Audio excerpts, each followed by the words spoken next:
All right, Christian Boy Podcast. Today we're going to be in Exodus chapter 17. Now, there's only 16 verses in this chapter. It's not the longest chapter in Exodus, but it is one of the chapters in Exodus. I guess I could say that. This chapter is very interesting, though. This is going to be our first time seeing Israel actually go to war against another nation.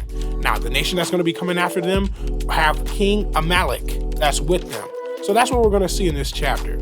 So yeah, let's get right into it on the Christian Boy Podcast. Right before we do, don't forget, you can share this episode with somebody, you can text somebody, and you can, just share this episode with somebody. It's also on YouTube, so you can watch it on there too. All right, let's get right to it on the Christian Boy Podcast.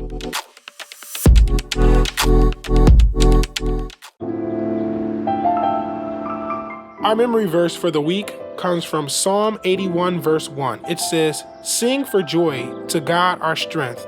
Shout in triumph to the God of Jacob."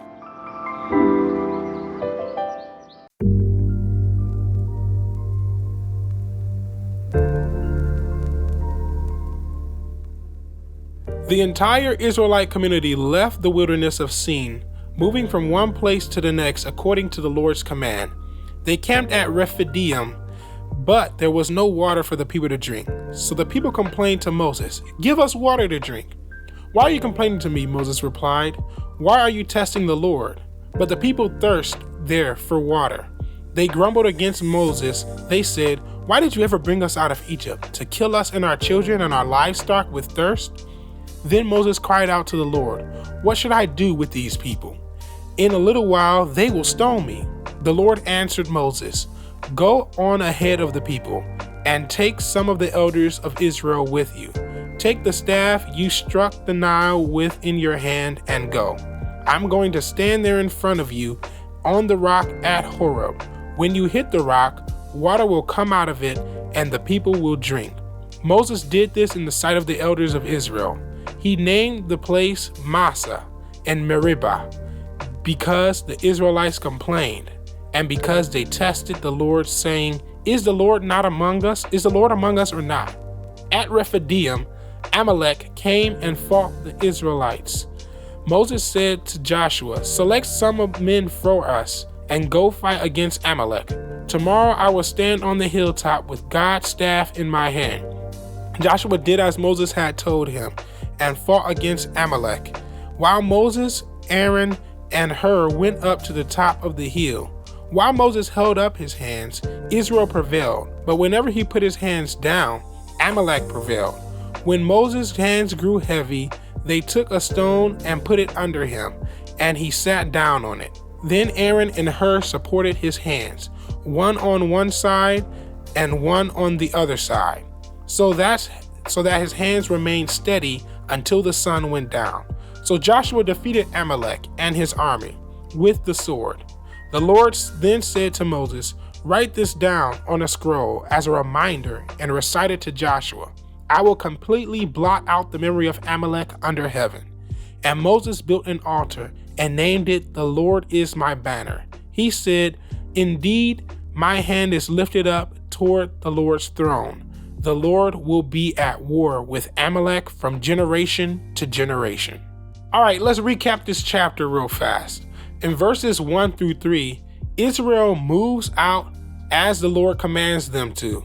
There was no water to drink at the camp in Rephidim, and the people complained to Moses, saying, "Why did you bring us out of Egypt, to kill us with thirst?" Moses asked why they were testing the Lord. In verses 4 through 7, Moses cries out to God, and the Lord says, "Take your staff and the elders of Israel and go ahead of the people. When he stands at the rock of Horeb, hit it and water will come out for the people." Moses does this in front of the elders and names the place Massah and Meribah, which means testing and arguing, because the Israelites tested and complained to the Lord, asking, "Is the Lord among us or not?" In verses 8 through 9, Amalek came and fought Israel. Moses told Joshua to select some men and fight against Amalek. "Tomorrow I will stand on top of a hill with God's staff in hand." Verses 10 through 13, Joshua obeyed Moses and fought, while Moses, Aaron, and Hur went on the hilltop. When Moses held up his hands, Israel started to win. When he put his hands down, Amalek started to win. So when Moses got tired, They sat him down, and Aaron and Hur supported his hands until sunset, and Joshua defeated Amalek. In verses 14 through 16, God tells Moses to write down on a scroll as a reminder and recite to Joshua, "I will completely blot out the memory of Amalek from under heaven."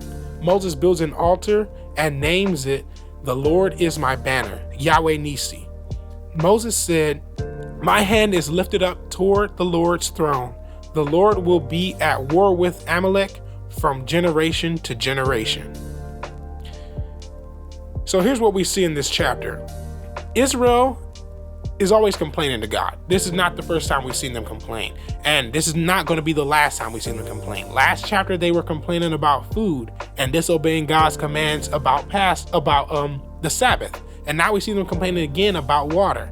After all the miracles God has done for them, they still ask trivial questions like, what will we drink? I would hold Israel at fault for this, honestly. I would. And I would shame them for all that they're doing.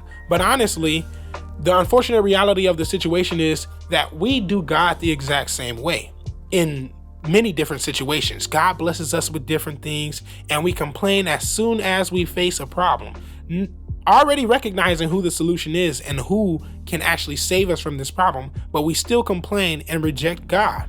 So I start to wonder if God, if we're like Israel is, because we actually are. I think about my own life. Sometimes I complain about simple things that I already know God is going to provide for me, that I already know God's going to do what he's called me to do. And still I ask trivial questions and cry about simple things that God can help me with. So yeah, God provides in the midst of their complaining, as he always does, just like he does for us. And God would have provided, I believe God was going to provide for them regardless of how they asked and how they prayed. God was going to provide them water to drink because he delivered them out of Egypt. He did not deliver them just to kill them. So God was going to provide these things for them. But to see them complain after the splitting of the Red Sea, after all the 10 plagues, after the provision of manna that they're getting every day and the provision of quail that they're getting, and they're still complaining, is very interesting to see. It's almost like the freedom that God has given them has made them softer than they were in Egypt. They complained and cried in Egypt, but then they said, man, we should have stayed in Egypt because we was hungry. Now it's, man, we should have stayed in Egypt because we're thirsty, instead of seeking God and asking him for what he wants. So here's my thing. Let us remove complaining out of our mouths. Let's take it all the way out. Let us stop complaining and just ask God for what we need. Let's not take so much time complaining and doing a whole lot of odd things, complaining about God, what we do, what we have. Let's just go straight to him and he would give us what we need. So Moses named the place Testing and Arguing, which is not a beautiful name for a great miracle that had just happened. But Moses was tired of these people testing and complaining and arguing to him every time something went wrong. It was a reminder of Israel's selfishness and self-centered attitude.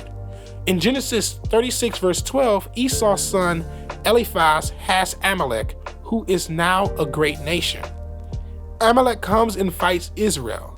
So the battle is between very distant cousins that we see here. Joshua, the obedient follower of Moses, does exactly as Moses commands him to do. He doesn't complain. You don't hear Joshua complaining, but he does exactly as Moses commands him to do. Our cousins, Esau's descendants, are trying to fight us. Listen to my commands, do exactly what I want you to do. Call up the battle, get the army started. He fights Amalek, and Moses is put upon the hilltop with God's staff, and he was basically praying for them throughout the battle. When he was tired, Aaron and Hur supported his hands. And so that calls on to us as followers of Christ. We are to pray for the leaders that are in front of us and help them when they're struggling or when they're holding on to the load that God has given them. Otherwise, when we're in battles in our lives and when things are going on with our church or things are going on around us in our vicinity and people are fighting against the church, our church won't stand because we're not fighting against these things with prayer and not holding up our leaders in prayer. So this is important. I like this part of the chapter where it talks about how Aaron and Hur held up the hands of Moses and helped him to sit down so he could be relaxed and basically hold himself up the whole time. it actually is important to us to do the same thing to our leaders. Keep them in prayer. A righteous man needs prayer just as much as a wicked person does. We should pray for our pastors and people who lead us so much so that they feel covered and protected at all times. After the battle, Moses built an altar and worshiped God for victory. He named it Yahweh Nisi, the Lord my banner, recognizing that God is the reason the war was won, not because Moses was holding the staff up himself, but because the God he was holding his staff up to won the fight for them.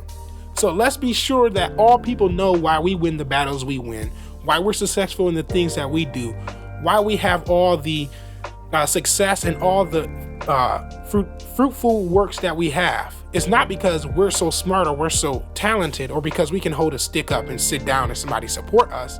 It's because the God who's within us and who fights for us is with us at all times. So yeah, every time we do something that took a lot of effort, every time we succeed in a situation, let's build an altar to God. Let's give thanks to God. Let's respect him and thank him for his assistance in all the things that we do.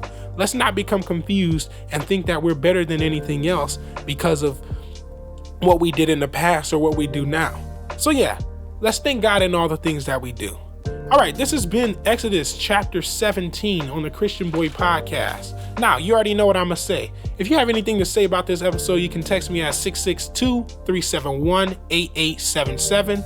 You can go to christianboypodcast.com and read the newest newsletter and find different ways to contact me on there. So yeah, God bless you.